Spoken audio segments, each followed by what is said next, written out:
ఓం నమ శివాయ. ఓం నమ శివాయ. ఓం నమ శివాయ. ఓం శ్రీ గణేశాయ నమః. ఓం శ్రీ గురుభ్యో నమః. ఓం నమ శివాయ. ఓం నమ శివాయ. నమస్కారం అండి అందరికీ. Welcome to my YouTube channel Shri Manju spiritual. మనము కాశీఖండం గురించి ప్రతి సోమవారం తెలుసుకుంటున్నాం కదా. ఓం నమ శివాయ. కానీ అంతకంటే ముందుగా మీరు గనక మన ఛానల్ని సబ్స్క్రైబ్ చేసుకోకపోతే వెంటనే చేసుకొని పక్కనే ఉన్న బెల్ ఐకాన్ని నొక్కి ఆల్ సెలెక్ట్ చేసుకుంటే మేము ఇలాంటి వీడియోస్ అప్లోడ్ చేయగానే ముందుగా మీకు నోటిఫికేషన్ వస్తుంది. అలాగే వీడియో ఎక్కడ కూడా స్కిప్ చేయకుండా చివరి వరకు చూస్తే మేము ఏం చెబుతున్నామో మీకు పూర్తిగా అర్థమవుతుంది. ఇప్పుడు ఇంకా వీడియోలోకి వెళ్ళిపోదాము. ఓం నమ శివాయ. కాశీఖండము 20వ భాగము. ధ్రువుని నారాయణ స్తుతి.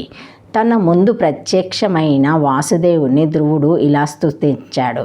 పరస్పర నారాయణుడా, సృష్టికర్తవు, హిరణ్య గర్భుడివి, హిరణ్య రేతాస్కుడివి, హిరణ్య దాతువు అయిన నీకు నా ప్రణామము.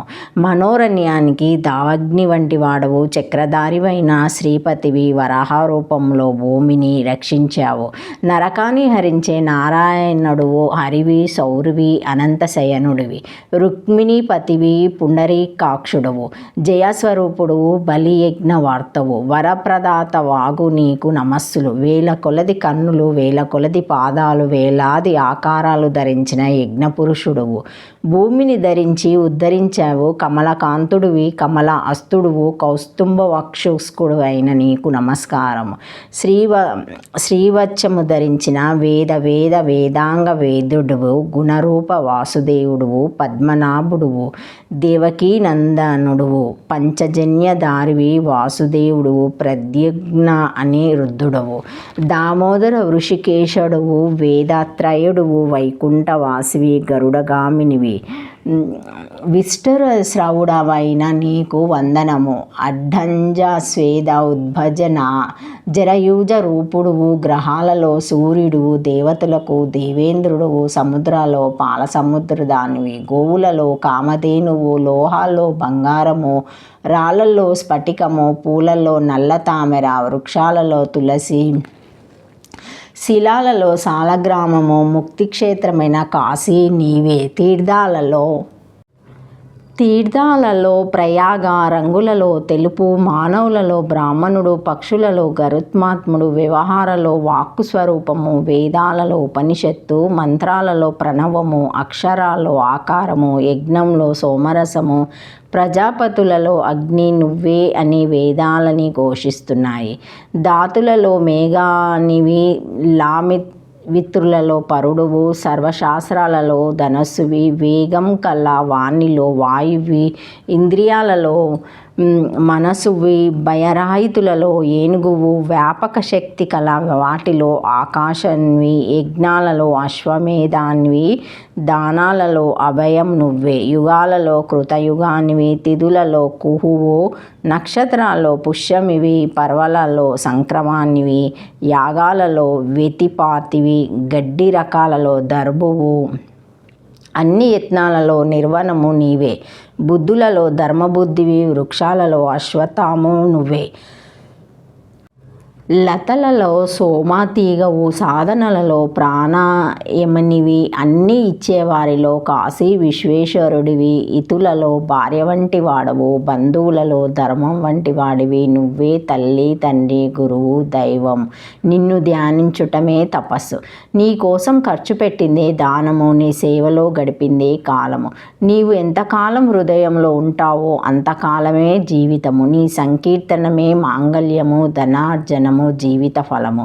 అధోక్షుతుని కంటే వేరే ధర్మం లేదు, నారాయణుని కంటే వేరే దానం లేదు, కేశవుని కంటే వేరే కామం లేదు, హరి కంటే మించిన అపవర్గము లేదు, వాసుదేవుని స్మరించకుండా ఉండడం కంటే వేరే హాని ఉండదు, ఆపద లేదు, దురదృష్టము లేదు. తెలియకుండానే హరి అన్న పాపాలు దహించుకుపోతాయి.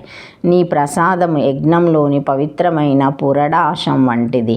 నీ స్మరణ యజ్ఞం చేసి బృంద స్నానం చేసినంత పుణ్యం అని ధ్రువుడు విష్ణువును మనసారా ఆర్తిగా స్తుతించాడు.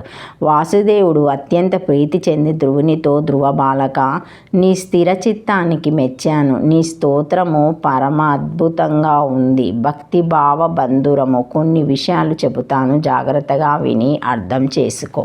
అన్నం వల్ల భూతాలు పుడుతున్నాయి. వర్షానికి కారణం సూర్యుడు. ఆ సూర్యుడికి నువ్వే ఆధారభూతుడు అవుతావు.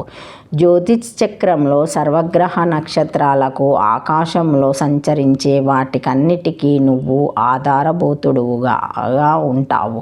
పశువును కట్టుగోయకు తాడుతో బంధించి తిప్పినట్లు నువ్వు జ్యోతిశ్చక్రాన్ని త్రిప్పుతావు. ఆ కల్పాంతము నువ్వు ఆ ధ్రువపదంలో ఉండిపోతావు. నేను పూర్వము ఈశ్వరుని ఆరాధించి ఏమేమి పొందునో నువ్వు పొందుతావు. కొంతమంది ఈ పదవిలో 4 యుగాలుంటారు. కొద్దిమంది మన్వంతరాలు ఆ పదవిలో ఉండగలరు. నువ్వు మాత్రం ఈ ధ్రువపదములో అకల్పంతము ఉంటావు. ఇదే అత్యుత్తమ పదము. ఇంద్రాదులకు కూడా ఈ పదవి దక్కదు. నీ తల్లి సునీత కూడా నీతోనే ఉండుగాక. నువ్వు చేసిన స్తోత్రాన్ని ఎవరు పఠిస్తారో వారింటి వద్ద లక్ష్మీదేవి ఎప్పుడూ కొలువై ఉంటుంది. పాపాలన్నీ నశిస్తాయి. మాతృవియోగము ఉండదు. నా మీద చాలామంది స్తోత్రాలు చెప్పారు. వాటినన్నిటికంటే నీ ధ్రువ స్తోత్రము సర్వోత్తమైనది, సర్వఫలదాయకమైనది. ధ్రువ, నాకిప్పుడు మోక్షకారకుడుగు కాశీ విశ్వేశ్వరుని దర్శించాలనే కోరిక తీవ్రంగా ఉంది. కాశీ అంటే ఆనంద కననము. నేను రోజు వైకుంఠం నుంచి కాశీ వెళ్ళి విశ్వనాథుని దర్శించుకుంటాను. నేను 3 లోకాలను పాలించడానికి కావలసిన శక్తి సుదర్శన చక్రం వల్లనే కలుగుతుంది. దాని పరమశివుడు తన పాదము బొటనవ్రేలిని నేలకు రాసి ఆ చక్రాన్ని సృష్టించి నాకు అనుగ్రహించాడు. ఇది ఈ హరికి ఆ హరుడు ప్రసాదించిన దివ్య యుధము. ఆ చక్రాన్ని నిన్ను భయపెట్టే భూతాలను ప్రాలదూరింది అని చెప్పి ధ్రువుని గరుడ వాహనంపై ఎక్కించుకొని శ్రీ మహావిష్ణువు కాశీక్షేత్రానికి తీసుకొని వెళ్ళాడు. మణికర్ణికలో ఇద్దరు స్నానం చేశారు. విశ్వనాథ దర్శనం చేశారు. ఆ తర్వాత వాసుదేవుడు ధ్రువుణ్ణి కాశీలో ఒక లింగాన్ని ప్రతిష్ఠించి నిష్టగా శివార్చన చేయమని చెప్పి అదృశ్యమయ్యాడు. ధ్రువుడు అలానే చేసి శివానుగ్రహాన్ని సాధించుకున్నాడు. ధ్రువకుండంలో స్నానం చేసి ధ్రువేశ్వర లింగాన్ని అర్చించిన వారికి ధ్రువలోకం లభిస్తుందని పరమశివుడు వరమిచ్చాడు. పొందిన వరాలలో సంతృప్తి చెందిన మనస్సుతో ధ్రువబాలుడు ఇంటికి తిరిగి వెళ్ళాడు.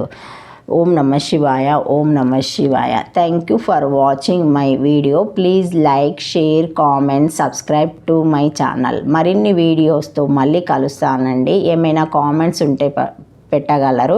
ఈ వీడియో మొదటిసారి ఎవరైనా చూసి ఉంటే తప్పకుండా లైక్ చేసి సబ్స్క్రైబ్ చేసుకోగలరు. Thank you. ఓం నమః శివాయ. ఓం నమః శివాయ. ఓం నమః శివాయ.